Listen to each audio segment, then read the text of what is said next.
नमस्कार दोस्तों, RTG reports पर आज की फटाफट बड़ी खबरों को लेकर एक बार फिर हम हाजिर हैं। इस वीडियो में हम आपको बताने वाले हैं आज की बेहद बड़ी खबरें, लिहाजा इस वीडियो को पूरा देखें। इसलिए दोस्तों इस वीडियो को लाइक और शेयर भी जरूर कर दें। आज की बड़ी खबरों में हम आपको बताएंगे, जी हां दोस्तों, पेट्रोल डीजल की कीमत में आम जनता को बड़ी राहत। फटाफट जानें आज के दाम। हर रोज़ जारी उतार चढ़ाव के बीच आज फिर पेट्रोल और डीजल की कीमत में किसी प्रकार का कोई बदलाव दर्ज नहीं किया गया है। पिछले 12 दिनों तक पेट्रोल और डीजल की कीमत में किसी प्रकार का कोई बदलाव दर्ज नहीं किया गया है, लिहाजा आम जन ईंधन की कीमतों को लेकर राहत की सांस लेते हुए नजर आ रहे हैं। उधर इससे पहले गत दिनों राजधानी दिल्ली में डीजल की कीमत में 8.36 रुपये की गिरावट दर्ज की गई थी, जिसके फलस्वरूप डीजल के दाम 73.56 रुपये हो चुके थे। वहीं हमेशा से उतार चढ़ाव के दौरान से गुजरने वाले पेट्रोल और डीजल के दाम में आज भी किसी प्रकार का कोई बदलाव दर्ज नहीं किया गया है। कीमत जस की तस बनी हुई हैं। उधर अगर प्रमुख महानगरों में पेट्रोल और डीजल की कीमत की बात करें तो आज दिल्ली में पेट्रोल की कीमत 80.43 रुपये प्रति लीटर है, वहीं डीजल की कीमत 73.56 रुपये प्रति लीटर है। IOCL की वेबसाइट से मिली जानकारी के अनुसार कोलकाता, मुंबई और चेन्नई में 1 लीटर पेट्रोल की कीमत 82.87 और 83.63 रुपये प्रति लीटर है। डीजल की बात करें तो इन महानगरों में इसका दाम 77 से लेकर 78 रुपये प्रति लीटर है। यदि वहीं आपको अपने शहर का दाम जानना हो तो फिर आप SMS के जरिए इसके दामों को जान सकते हैं। इंडियन ऑयल की वेबसाइट के मुताबिक इसके लिए आप RSP और अपने शहर का कोड लिखकर 9224992249 पर भेजना होगा। हर शहर का कोड अलग अलग होते हैं, जो आपको IOCL की वेबसाइट पर मिल जाएगा। साथ ही बढ़ते हैं आज की एक और बड़ी खबर की ओर।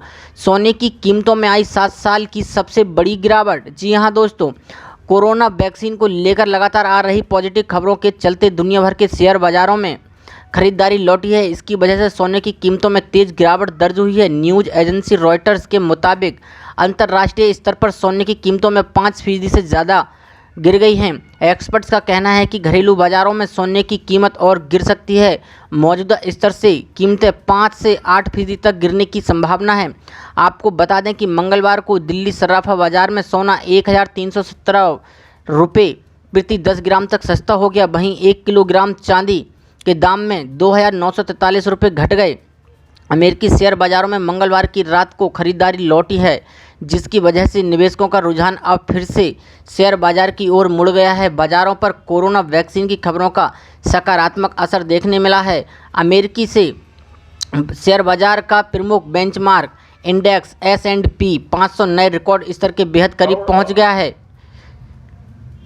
एक्सपर्ट्स बताते हैं कि सोना अक्सर मुश्किल समय पर चमकता है। 1970 के दशक में आई मंदी में सोने की कीमतें नए शिखर पर पहुंची। इसके बाद 2008 की आर्थिक मंदी में भी ऐसा ही दौर देखने को मिला। आंकड़ों पर नज़र डालें तो 80 के दशक में सोना 7 गुना से अधिक चढ़कर $850 प्रति औंस की रिकॉर्ड ऊंचाई पर पहुंच गया था। यह 2008 के वैश्विक वित्तीय संकट के बाद फिर से बढ़ गया, जो 2011 में $1900 के पार चला गया, लेकिन फिर काफ़ी गिर गया था। इसलिए अब माना जा रहा है कि अगर कोरोना की वैक्सीन आ गई और ये पूरी तरह से सफल रही तो सोने की कीमतों में तेज़ गिरावट देखने को मिल सकती है। एक्सपर्ट्स का कहना है कि जैसे जैसे कोरोना वैक्सीन को लेकर खबरें आती जाएंगी, वैसे वैसे सोने की कीमतों पर दबाव बढ़ता जाएगा। मौजूदा स्तर पर सोने की कीमतों में 5 से 8% की गिरावट देखने को मिल सकती है। साथ ही बढ़ते हैं आज की एक और बड़ी खबर की ओर। 3 लाख से ज़्यादा डिफ़ॉल्टर किसानों के लिए खुशखबरी है। सरकार ने किया ऐसा ऐलान कि जानकर खुशी से झूम उठेंगे आप। डिफ़ॉल्टर किसानों के लेकर एक गुड न्यूज़ आई है। दरअसल फसली लोन से जुड़े करीबन 3.5 लाख डिफ़ॉल्टर किसानों को अब भी फसली ऋण मिल सकेगा। राजस्थान सरकार ने इन किसानों को भी 0% ब्याज दर पर फसली लोन देने का फैसला लिया है। ये किसान फसली ऋण विलंब चुकाने के चलते डिफ़ॉल्टर की श्रेणी में आ गए थे।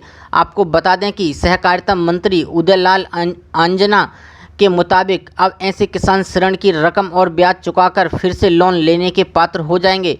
ऐसे किसान मूल रकम के समान फसली उधारी फिर से ले सकेंगे। किसान संगठन इन किसानों को फसली ऋण दिए जाने की मांग लगातार उठा रहे थे। राज्य सरकार ने किसानों के फायदे को देखते हुए ये खास फैसला लिया है। राजस्थान में खरीफ सीजन के लिए किसानों को फसली लोन देने का काम लगातार जारी रखा है। साथ ही बढ़ते हैं आज की एक और बड़ी खबर की ओर। यात्रीगण कृपया ध्यान दें, यात्री ट्रेनों को लेकर मोदी सरकार ने लिया ये बड़ा फैसला। रेलवे को लेकर मोदी सरकार ने एक बड़ा फैसला किया है। केंद्र सरकार के आदेश के अनुसार अगले आदेश या सूचना तक नियमित यात्री उपनगरीय ट्रेन सेवाएं निलंबित रहेंगी। हालांकि वर्तमान में चलने वाली 230 विशेष ट्रेनें चलती रहेंगी। मुंबई में लोकल ट्रेनों को लेकर मोदी सरकार ने कहा कि केवल राज्य सरकार की आवश्यकता के अनुसार ही मुंबई में सीमित लोकल ट्रेनें चलेंगी। रिया की याचिका पर सुप्रीम कोर्ट ने आदेश रखा है सुरक्षित। जाने और क्या क्या हो सकता है। कई ट्रेनों के समय में भारतीय रेलवे ने किया बदलाव। आपको बता दें कि लॉकडाउन में चल रही कई स्पेशल ट्रेनों के समय में भारतीय रेलवे ने बदलाव किए हैं। कुछ ट्रेनों को रोजाना ना चलाकर अब हफ्ते में एक बार चलाया जाएगा। लॉकडाउन के चलते भारतीय रेलवे अभी 230 स्पेशल ट्रेनें चला रहा है। इन ट्रेनों में 120 दिन पहले बुकिंग की सुविधा के साथ साथ रेलवे ने यात्रा को लेकर गाइडलाइन भी जारी की है। इस बीच रेलवे ने ट्रेनों के टाइम टेबल में कई बार बदलाव किए हैं। इससे पहले 8 राजधानी स्पेशल ट्रेनों के टाइम बदले थे। आइए आपको बताते हैं कि क्या होगा इन ट्रेनों का नया time table. Train number 2303 Howrah New Delhi special train via Patna 11 जुलाई से सिर्फ शनिवार को हावड़ा स्टेशन से चलेगी। ट्रेन नंबर 2304 नई Delhi Howrah special train via Patna 12 जुलाई से सिर्फ रविवार को नई दिल्ली स्टेशन से चलेगी। 2381 Howrah New Delhi special train via Dhanbad 16 से सिर्फ गुरुवार को हावड़ा से चलेगी। साथ ही बढ़ते हैं आज की एक और बड़ी खबर की ओर। एसबीआई ने शुरू की खास सुविधा, देश में 54 लाख पेंशनर्स उठा सकेंगे फ़ायदा। स्टेट बैंक ऑफ इंडिया की ओर से पेंशनर्स की सुविधा के लिए एसबीआई पेंशन सेवा वेबसाइट लॉन्च की है, जिसका लाभ देश के करीब 54 लाख पेंशनर्स ले पाएंगे। खास बात यह है कि इस वेबसाइट का इस्तेमाल एसबीआई स्टाफ पेंशनर्स नहीं कर सकेंगे। एसबीआई के अनुसार इसे ऑपरेट काफ़ी आसान है। आपको बता दें कि स्टेट बैंक पेंशन पेमेंट करने वाला देश का सबसे बड़ा बैंक है। बैंक की ओर से सीनियर सिटीजन के लिए कई बेहतर सर्विस मुहैया करवाता है। स्टेट बैंक ऑफ इंडिया की ओर से केंद्र सरकार की एजेंसियों जैसे इंडियन रेलवे, डिफेंस सर्विसेज, डाक विभाग, टेलीकॉम डिपार्टमेंट और सिविल डिपार्टमेंट से करार किया है। कई राज्य सरकार के विभाग और दूसरे ऑटोनोमस बॉडीज़ की ओर से एसबीआई का अनुबंध हो रखा है, जिसके तहत बैंक उनके कर्मचारियों के पेंशन के प्रोसेस को काम करती है। सबसे पहले आपको स्टेट बैंक ऑफ इंडिया की आधिकारिक वेबसाइट पर जाना होगा। उसके बाद आपको अपनी 5 कैरेक्टर की यूज़र आईडी क्रिएट करनी होगी। बाद में अपना पेंशन अकाउंट नंबर डालना होगा। साथ ही आपको डेट ऑफ बर्थ भी दर्ज करानी होगी। पेंशन पेमेंट जारी करने वाले बैंक ब्रांच का कोड भी डालना होगा। साथ ही ब्रांच में आपने मेल आईडी दी है उसे डालना होगा। उसके बाद नया पासवर्ड डालकर याद कर लें या फिर सेव कर लें। अब आपका पेंशन सेवा वेबसाइट पर अकाउंट क्रिएट हो जाएगा। साथ ही बढ़ते हैं आज की एक और बड़ी खबर की ओर। केंद्र का केंद्रीय कर्मचारियों के महंगाई भत्ता पर 1.5 साल के लिए रोक लगाने को लेकर ECRKU का विरोध प्रदर्शन। केंद्र सरकार द्वारा केंद्रीय कर्मचारियों के महंगाई भत्ता पर 1.5 साल के लिए रोक लगाने के एक तरफा मजदूर विरोधी फैसले और नए पेंशन योजना को समाप्त कर पुरानी पेंशन योजना लागू करने सहित अन्य विभिन्न मांगों पर सरकार के अपेक्षापूर्ण नीति के खिलाफ अपने प्रतिरोध प्रदर्शन के लिए all India railwaymen's federation के आह्वान पर 1 जून से 6 जून तक पूरे देश जागरूकता सप्ताह मनाया जा रहा है।